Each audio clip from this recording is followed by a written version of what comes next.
Thank you very, very much. Can you hear me? Yep. Yeah. Okay, well, I don't know what to say. I came to school here in 1967. I did climbing for 5 years back east. And believe it or not, when I came to college here, I couldn't find anybody to climb with. There were no climbers. I hung around the sink because I heard Lake Dorhausen around there, but I never met him. And so I had a horrible time trying to climb because I didn't know anybody, and I dragged college roommates up the third Flatiron into El Dorado. But what happened with the Naked Edge was it took me about a year. My first El Dorado was very different then. There was one 5'10" in El Dorado. There were like 9 pitches of 5'9", and everything else was an 8 climb. And I thought, since all the great climbers of the world, Robbins, Core, Faber, and all those guys had climbed there, that I would never, ever, ever in my whole life, if I climbed here 10 years, maybe I'd find some obscure piece of shit climb that hadn't been done free, right? But as it turned out, by 68, I realized that there were a lot of obscure, shitty climbs that nobody bothered to climb. So I did a bunch of them, and so finally I'd done most of them, and I decided that I was going to try something new. So the Naked Edge was an obvious choice. Pat had mentioned he thought it would go free, but he had come close. He made one attempt and made it halfway up the first pitch. So in 1969, I made an attempt on the first pitch of the edge. I nailed the first pitch and a half of the climb, but I hadn't been on the upper part. And it looked like it was going to be horrendously hard, but all we had was a rack of pitons. So you had to hang on. The first half was pretty easy to get to the rest, but then you had to start laybacking up this little finger crack and you had a rack of 8 or 10 or 12 steel pitons, and you had to pound them in. However, there's a common myth that the reason the first pitch was the crux back then, it would probably be 11C today when we climbed it then, was because there were a bunch of fixed pitons in it. There were 3 fixed pitons in the first pitch of the Naked Edge at the time in 69, 70, and 71.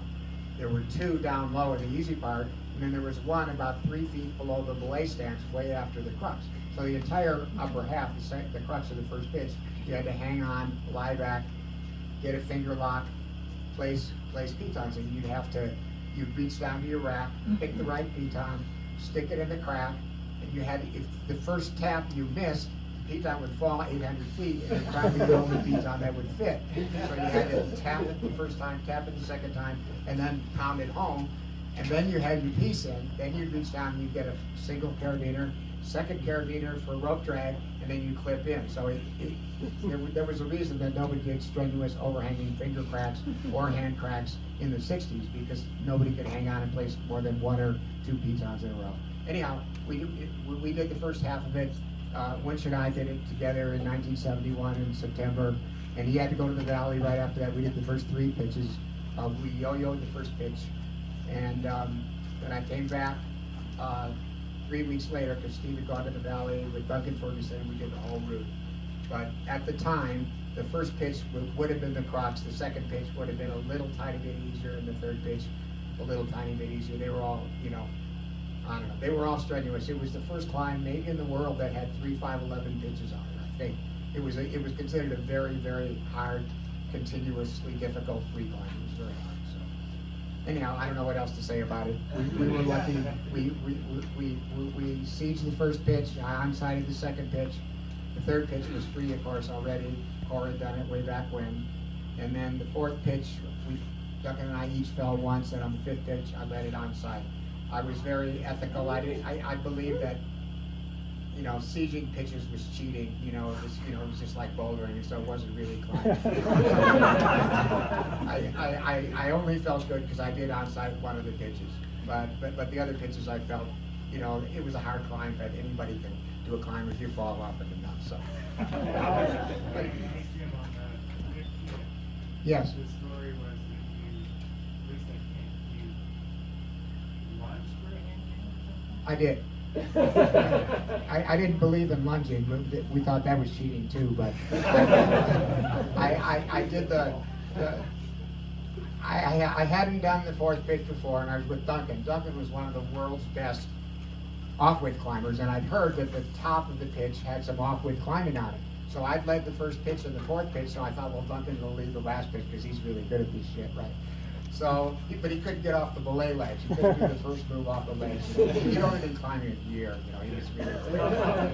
But, and so then so I did the first move, and I lay back up that silly, slippery crack, and I got to the overhanging crack, and I clipped into a pin and placed a pin, and then I just started jamming. But thank God it wasn't off weight, because if it had been even fists, I would have fallen out of it.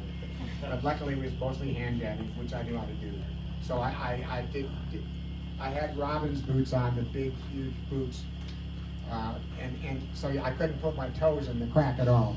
So I had to just lie back and put my feet on the left wall like that. So I'd lay back down 5 moves, and then I could see there was a good hand jam, and I lunged for it like this and just went like this. Got the hand in, and it ripped the skin off the back of my hand, but I stuck it. And that's it. Anyhow, that's the story.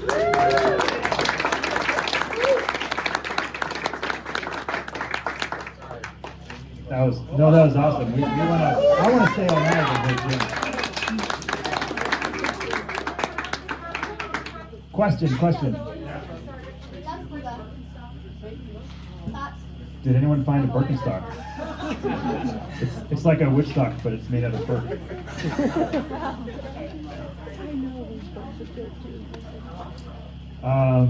Thanks, Jim. I guess the rest of us have just cheated our way up the edge for the last 50 years. Jim, you may not remember, but at the BRC, when you told me you'd only climbed the naked edge one time, That's true, yeah. and you were thinking, well, maybe on the 50th anniversary to the day, I'll climb it again. And do you remember me offering you $1,000 on the spot No, to climb with me? Don't take the money. The offer still stands. Oh, we got to climb the edge. It's amazing to me that Jim hasn't returned to the edge. It's been a huge part of my life, and it's like I never thought I'd be running up the edge for speed or anything, and it's just kind of has evolved into that, and that's what I'm going to talk about a little bit next. And through that process, I'm going to introduce these 3 next generation climbers who are bringing even more to the edge. So here's the speed climbing timeline, and it kind of, for me, it all started. Let's see, it would have been Bob Rodert and Dave Vaughn. I've met both of these guys.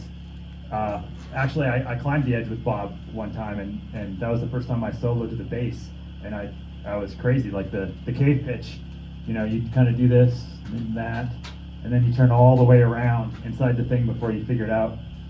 But they had climbed the edge car to car in 1 hour and 22 minutes, roped up, pitching it out, which was amazing. And then Scott Bennett and Blake Harrington, Scott posted up on Mountain Project, oh, I wonder if anybody's done it faster. And they pitched it out. And then I was like, oh, I was climbing with my friend Jason Wells at the time, and Jason Wells tragically died in Yosemite about 6 years ago, but his stoke was incredible. He's like, woo, yeah, let's go simul climb it. So we simul climbed it, and we had like an Ushba titanium ascender.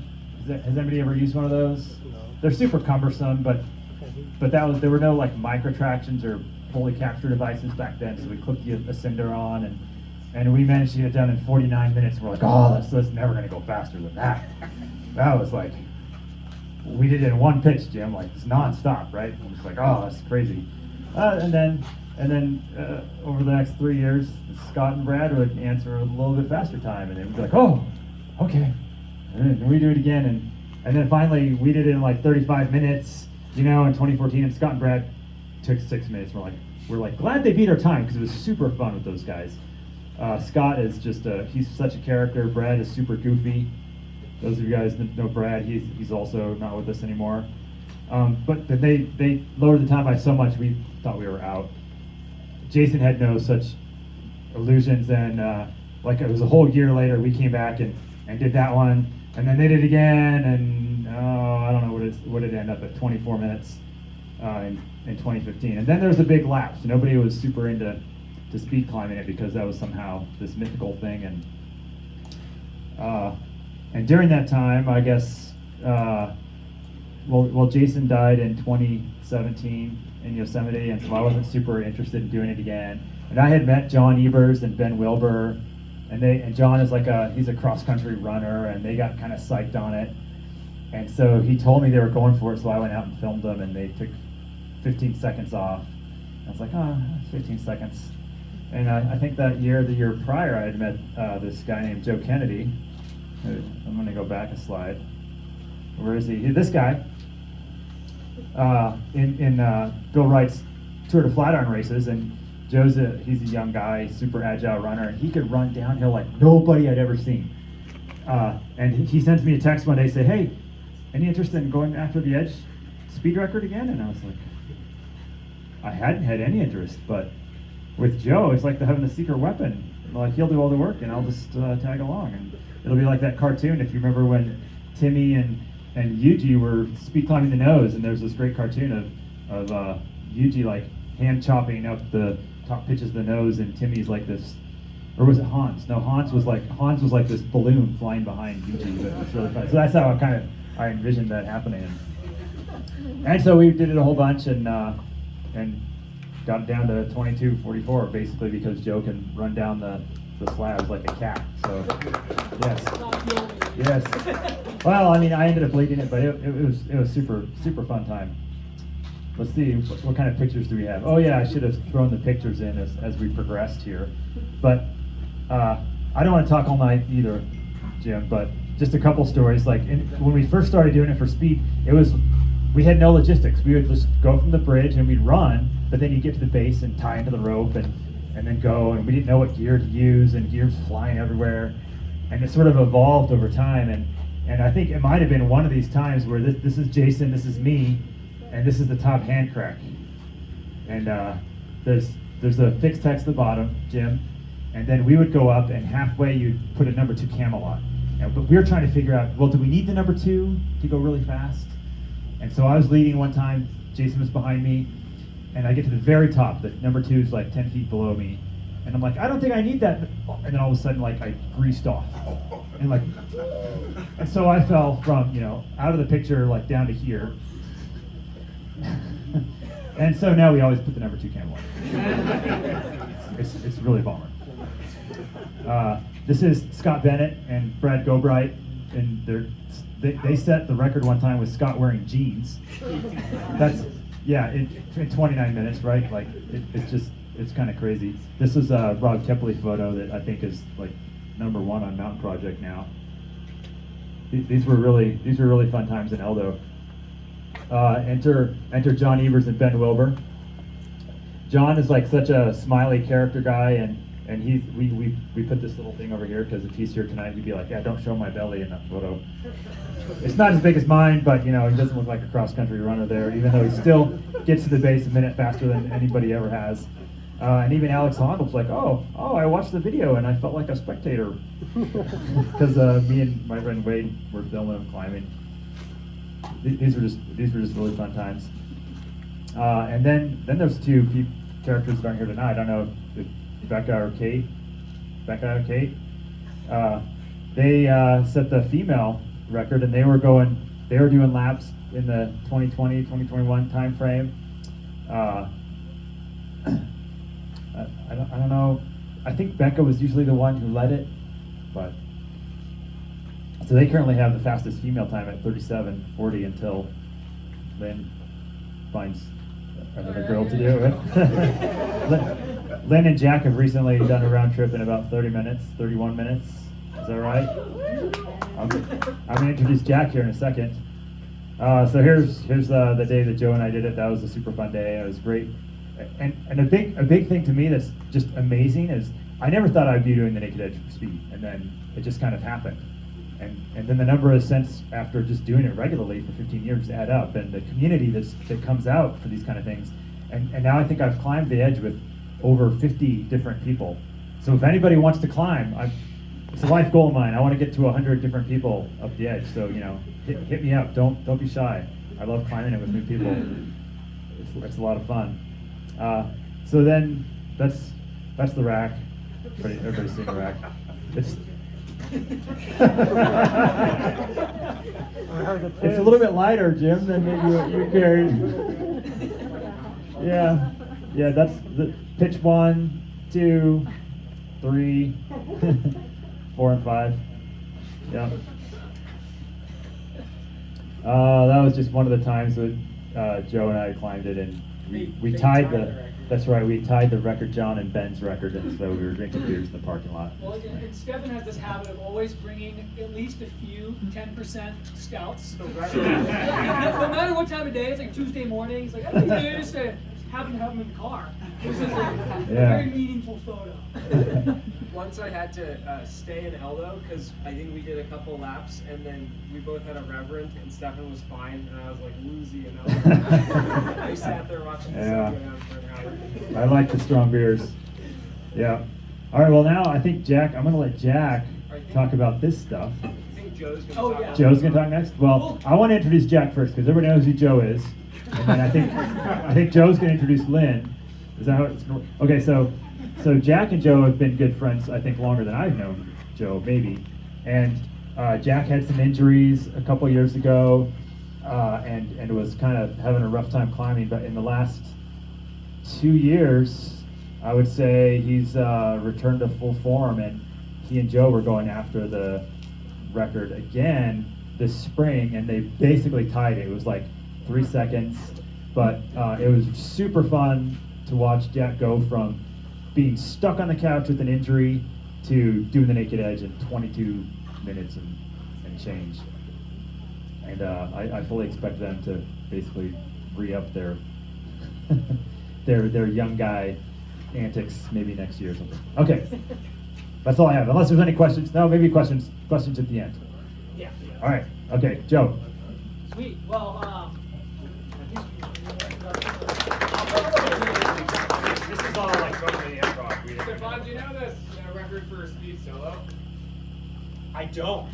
I suspect it's either Brad Gobright, Probably Brad. probably Brad. I think Alex Honnold has soloed it.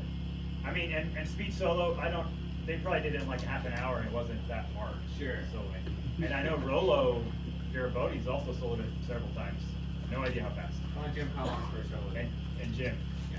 But he probably wasn't going. I don't think he was going super fast. Yeah, none of those guys go What about Derek? And Derek Hersey probably soloed it. And I will say that going for speed with the rope, I would never solo the edge.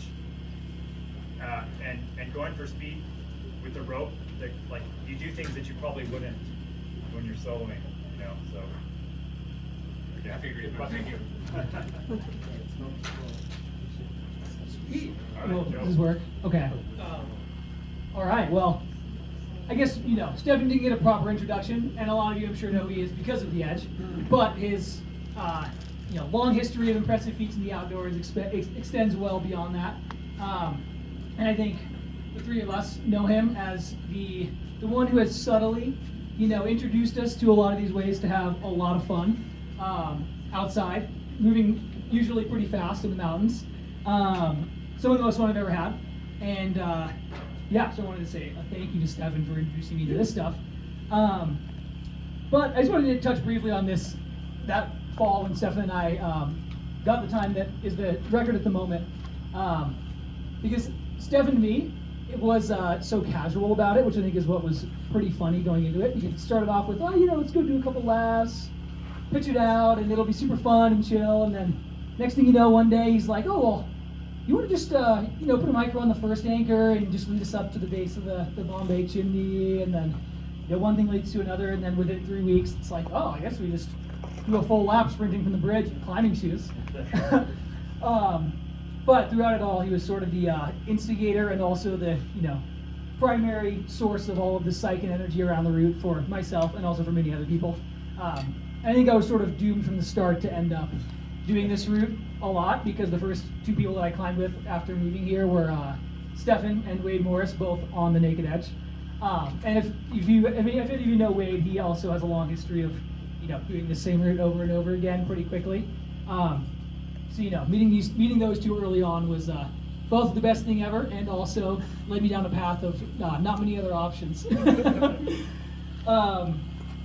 But that fall was so cool to me because I think, besides going fast, it introduced me into this whole weird community of people who both love this route specifically and also just love hanging out in El Dorado Canyon all the time. There are always weekday mornings and weekday afternoons when it's pretty quiet in there and you just see the same faces over and over again. And something about it is just, I don't know, just like the most exciting and supportive and stoked community that I've ever been a part of. And yeah, it was pretty cool doing that route, especially that season, because Kate and Becca were out there a bunch, and we'll get to some fun photos of some weird, all sorts of fun antics we've gotten up to there. But it's a really cool community of people that are obsessed with this route. And I'm going to hand it over to Lynn. Yeah, and just for reference, last summer, I think, was the first time Lynn and I climbed the edge together. And well, I'll let Jack do a little quick introduction for Lynn. Joe and I were talking on the drive up. You may know Lynn Anderson, of all the people in the slide deck. Of course, Jim Erickson aside, as like a much better climber by a big margin. You may know her from doing a free ascent of the Honeymoon is Over on the Diamond, which is super hard, harder than I'll ever climb. You may know her from Zamboniing Rincon, which was climbing every single hard, scary route in Rincon in a day. When Joe and I first met Lynn and climbed with her at the BRC, we were always like, wow, she is so strong and such a slow climber. And Joe would always say, I think I'm not strong enough to climb that slow because I will fall off of the holds. Somewhere, we don't quite know when this happened. Lynn became very fast, and she'll tell us a little bit more about her experience on the edge. But it's pretty cool because she's like a real hardcore climber, and is now on my heels the whole way down the East Slabs, and it's pretty scary. But yeah, I guess Lynn will tell us about her experiences on the edge now. Great. Yeah, I guess unlike Joe and Jack and Stefan, who kind of were already really fast, like scrambling and running, and it was like a natural transition to them. I guess for me, like, I kind of got psyched on going fast on the edge, and I was like, I want to go faster, but it seems like hard, and I never run, I hate running, and so like the approach and the descent were like, took me, a half hour, but I don't know, I guess after climbing it enough, I decided I wanted to like see how fast I could go, and so kind of started projecting the East Slabs descent. But yeah, to try to go down it faster. And then what I found even harder than the East Slabs was just the trail running. After you got off the slabs, you still have, I don't know, a couple hundred feet just down the trail. And you go to the Flatirons, and everyone in Boulder and their mom and grandma is like booking it downhill. And I'm like, it takes me like, I don't know, twice as long as to get down. So it was like really out of my comfort zone to try to run downhill and get better at running downhill faster. And I also would try to do some like old training where you start on the bridge and just sprint to the very base of the rock, because again, that was just hard for me. Yeah, and I guess that worked eventually a little bit. I got more comfortable with the running parts, and yeah, I was like to shave time off and see what I could do. So, yeah. Who's next? All right.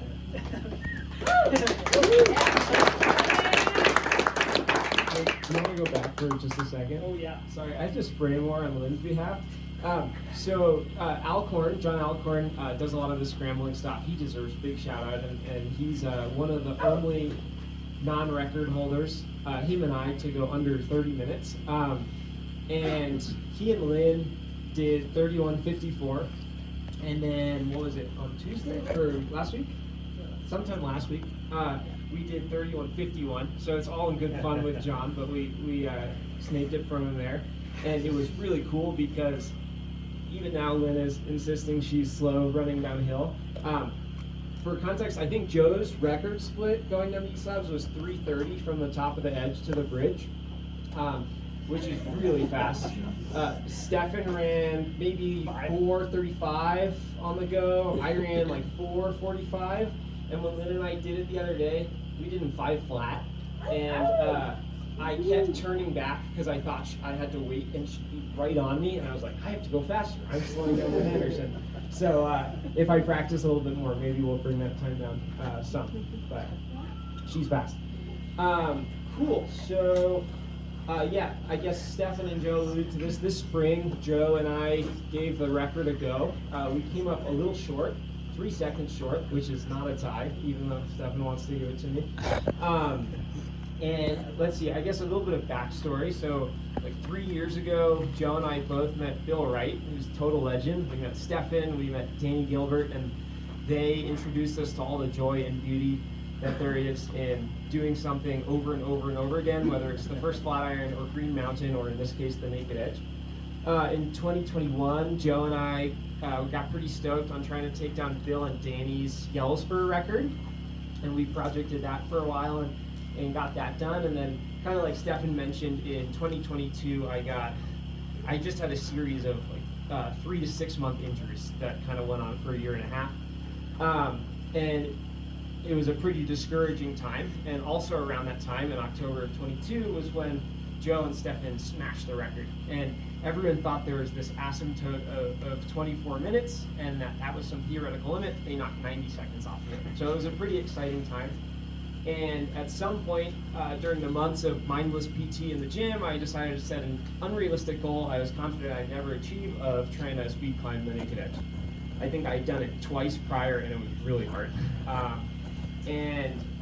So I started working towards that, and fall of last year, eventually the storm cleared a little bit, and I was able to do more things and started putting in time on the edge. There's a pretty high standard of movement to be able to climb it fast, and that just comes from laps, not from being fast or strong. You just have to put in the time. And so we put in some laps. Joe kind of paced me on a time trial, and I think we did 30:11, and then that was that. Then the winter came, and I got pretty excited, and Joe and I decided to commit to kind of giving it our all and seeing what we could do. So this past winter was pretty grueling. We were training like 6-7 days a week, and lifting and bouldering and running hill repeats at Chautauqua. I think I did a set of hill repeats at NCAR during one of those big wet storms.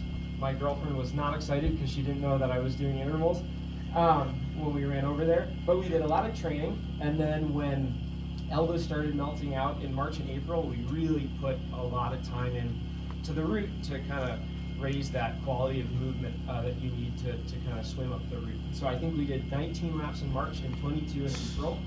It was something like 40 in 60 days. And got it pretty wired, and then gave it a couple of rips. So we did a 23:05, which was pretty exciting, and then we did a 22:47, which was 3 seconds off. And kind of our hypothesis this whole time was that, like, Stefan is a machine. I don't think anyone who's like 48, or are you 49 now? I think he's the fittest 49-year-old on the planet.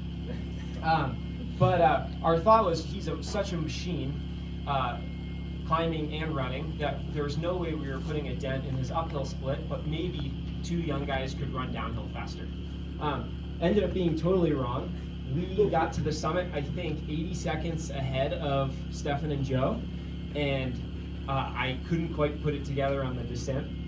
And some of that we think is because I hit max heart rate at around the Bombay ledge, and then ride that for 8 minutes and then have to run the slabs. And I also think there's a bit of a skill deficit that I'm working on. But that was so it was really interesting. We were topping out. I think Joe topped out from the bridge at 15:30 once, and then I got up at 17 and ran like a 5-minute descent, which was not fast enough.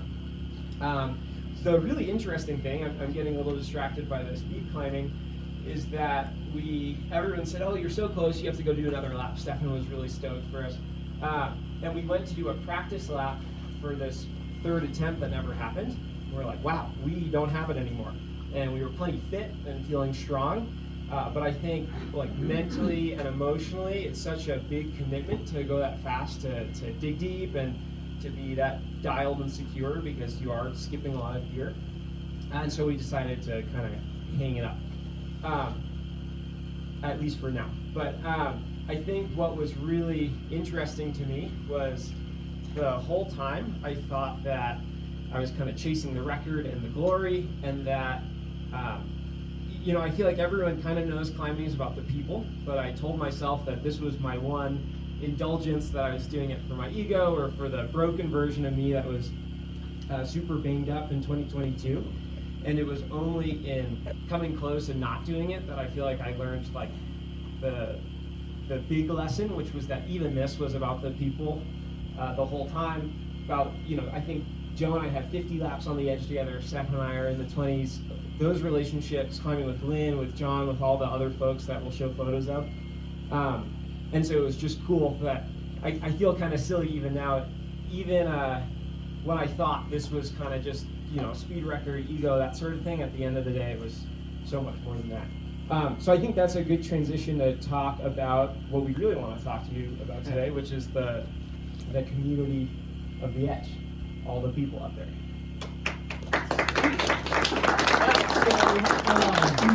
Yeah, I think as fun as the speed climbing stuff is, and you can see it's super fun based on these pages and pages of Jack's detailed notes, move for move beta. That's my Google Doc. But I think through all of that, really, it is just so awesome. The community that surrounds this route.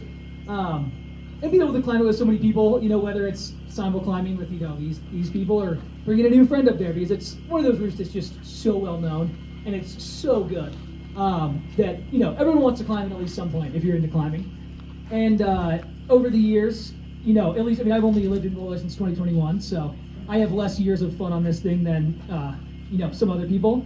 But I'm just gonna go through some funny times. Like one example was when Kate Kellyan and Becca Droz, who have the female record, they're in the pink and yellow over there. They had this idea for who knows why. I mean, they're the people, you know, you get to Eldo and the sun hasn't even come up yet, and like dancing in the parking lot, like just so high energy. And they wanted to see if we could get all of the Power Ranger colors together with these costumes because they had some lying around. And you know, Kate and Becca led first. They left all the gear in, and the other two, you know, Max and Sam here and Stefan and I, we just brought 3 micro tractions and a short rope each, and just got to, you know, have like a free ride up the edge, just clipping all this gear and unclipping it as we went by. And it was just, I don't know, you know, one of those hilarious things that I could not think of another place in the world where something like this would happen on a route that's, you know, all these considered, pretty hard and pretty real. But we're just up there in these, like, you know, horrible costumes and on like a Tuesday morning, and it was, I don't know, one of my favorite and most ridiculous days outside ever, personally.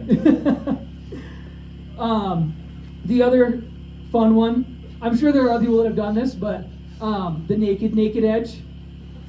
So from the bridge all the way back to the bridge, you're not allowed to, well, my buddy John said that if we were going to do it, we weren't allowed to have our clothes on the you know, close side. We had to keep them on the parking lot side.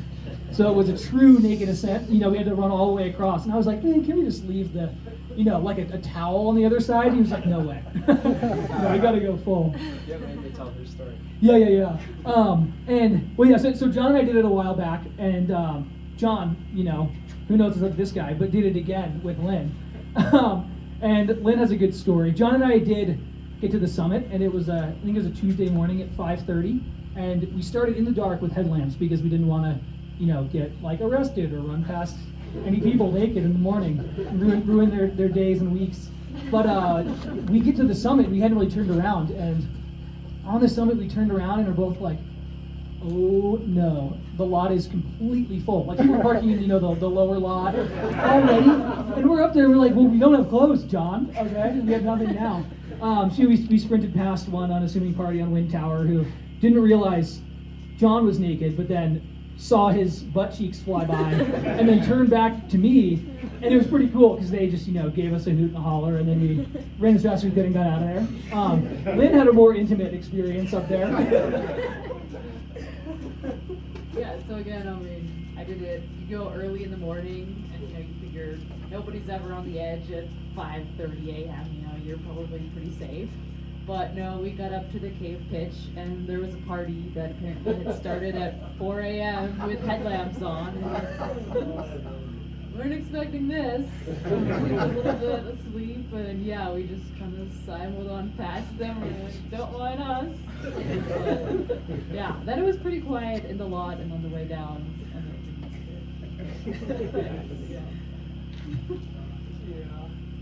Oh yeah, just a question. We were wondering the whole time if the climbing shoes negate the true naked ascent, but who knows? Someone will do it someday. We need Honnold for solo, but not me. want to talk about this one? Sure. So we started coming up with novelty records because we were bored.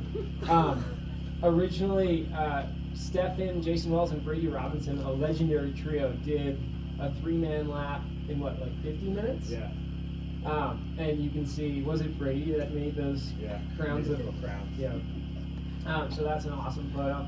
And then this spring, I think we got rained out or something, or we were going to rehearse because we were supposed to do a record attempt the next day, and Stefan showed up in the lot and he was like, "Hey, let me climb too." And so we spent like a lot of time discussing the logistics and then ended up doing it in 37 minutes.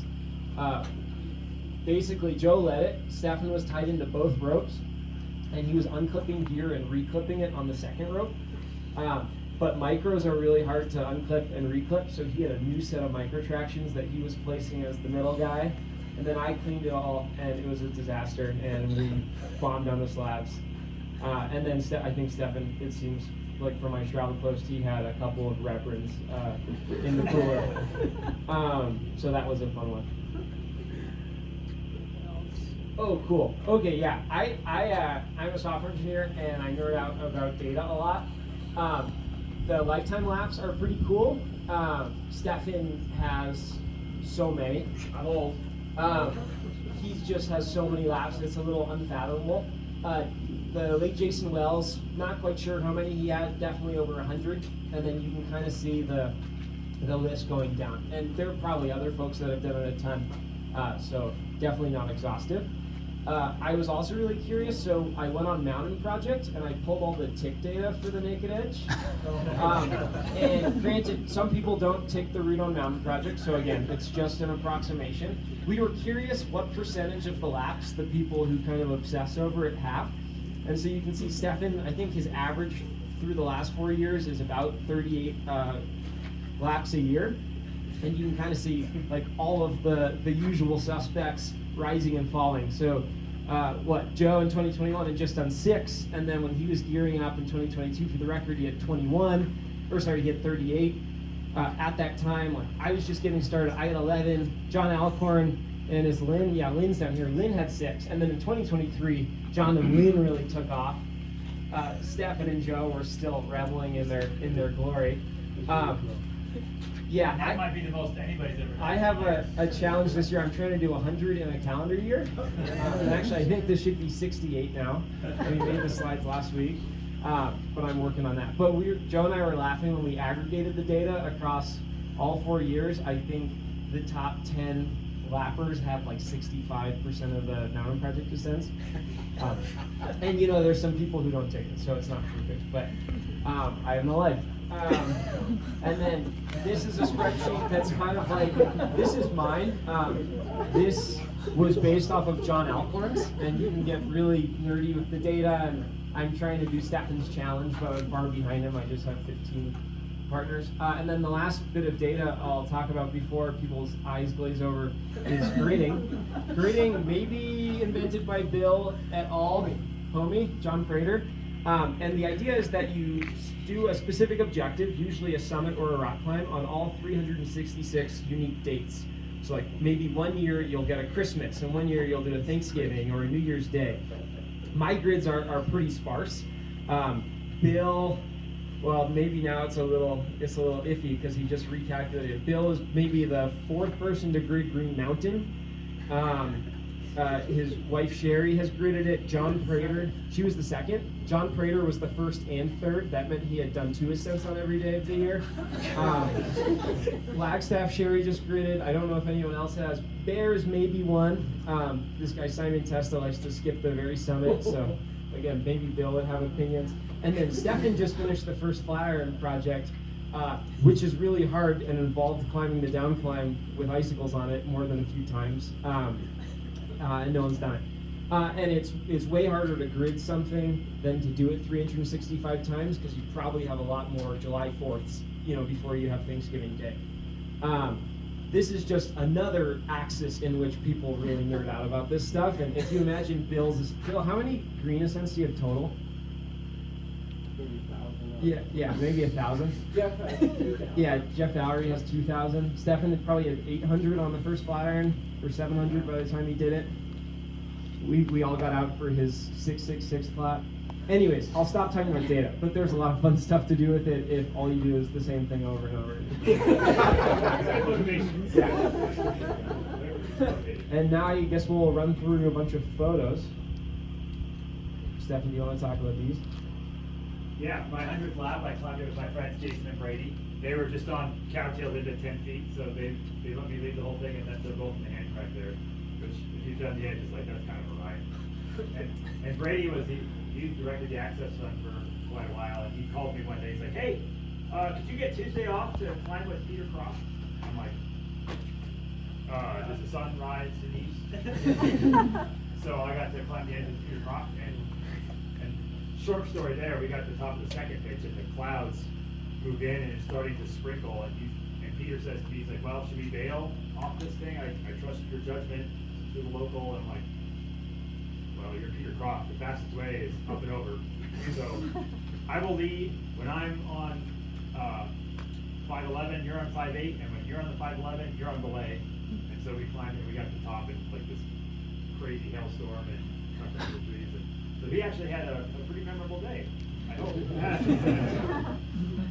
I think the next photos are just like people over the years. Yeah, you can just kind of click through these. Yeah. Oh yeah, this was one time Bill and I climbed it in. I think it took us like, I don't know, 45 minutes to do the route and about 2 hours to get down. Because the route was sunny and dry, and then we had to rappel off of little tiny trees and all kinds of stuff. We did that this winter. Yeah.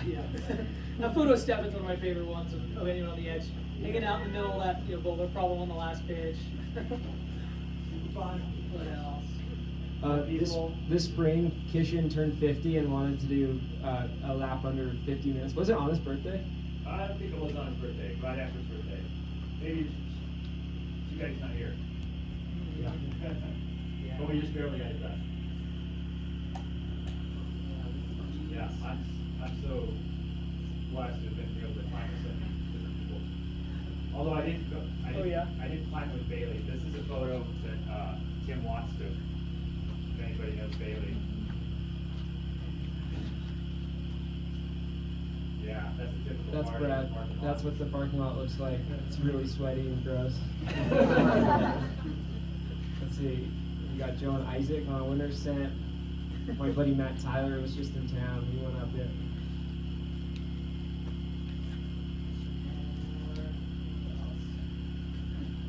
There's Marcel. Well, these are nice. And Lewis was the CEO of Koros. You know, the watches. Yeah, and I think the reason we wanted to add all these photos was just to show, I don't know, sort of put the emphasis on how deep this community has become for all of us who, again, just do the same thing over and over again.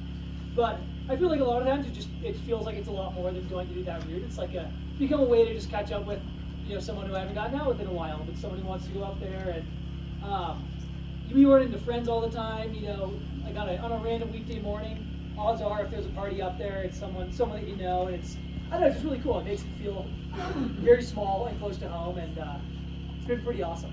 Yeah, and it's such a fun route that it's really fun to climb it in any style. And so, like Stefan's a great example of this. I mean, he's held the speed record how many times? But anyone who wants to go up the edge, he'll go and climb it. It might take 3 or 4 hours, but it's just such a fun, special experience to share with folks. What else we have? I think that might be, maybe the last one. Yeah. Sweet.